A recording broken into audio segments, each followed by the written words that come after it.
নমস্কার বন্ধুরা, জয়াটানন্দ শিল্পে আপনাদের স্বাগত। আগের দিন আমরা সংস্কার, বৈশিষ্ট্য ও পর্যালোচনা এই অধ্যায়টির দ্বিতীয় পর্ব শেষ করেছি। প্রশ্ন উত্তরের মাধ্যমে আলোচনা। আজ তারপর থেকেই আমাদের আলোচনা। তাহলে চলুন শুরু করি আজকের পর্ব। আজকের প্রথম প্রশ্ন, অর্থাৎ কোশ্চেন নাম্বার 28। হুতুম প্যাঁচার নকশার প্রথম খণ্ড কবে প্রকাশিত হয়? 1862 খ্রিস্টাব্দে প্রকাশিত হয়েছিল। Question number 29। নীলদর্পণ নাটকটি কবে প্রকাশিত হয়? 1860 খ্রিস্টাব্দের সেপ্টেম্বর মাসে। Question number 30।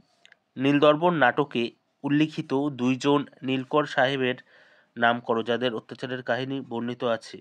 অর্থাৎ এই নাটকটিতে কোন দুজন নীলকর সাহেবের অত্যাচারের কাহিনী বর্ণিত আছে? তারা হলেন উড এবং রোগ। Question number 31। নীলদর্পণ নাটকটি কার উদ্যোগে ইংরাজিতে অনুবাদ করা হয়?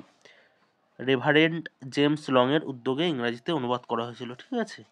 Question number 32। কবে নীলদর্পণ নাটকটি প্রথম মঞ্চস্থ করা হয়? 1872 খ্রিস্টাব্দের 7ই December.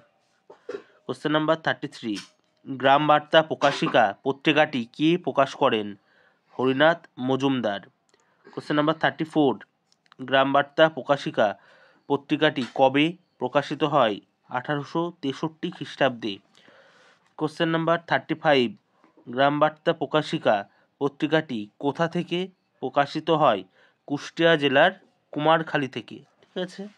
Question number 36। Harinath Majumdar কি নামে পরিচিত ছিলেন? তিনি পরিচিত ছিলেন কাঙাল হরিনাথ নামে। কেমন? Question number 37। অষ্টাদশ শতকে প্রাথমিক শিক্ষার জন্য হিন্দু ছাত্ররা কোথায় যেত? পাঠশালায় যেত।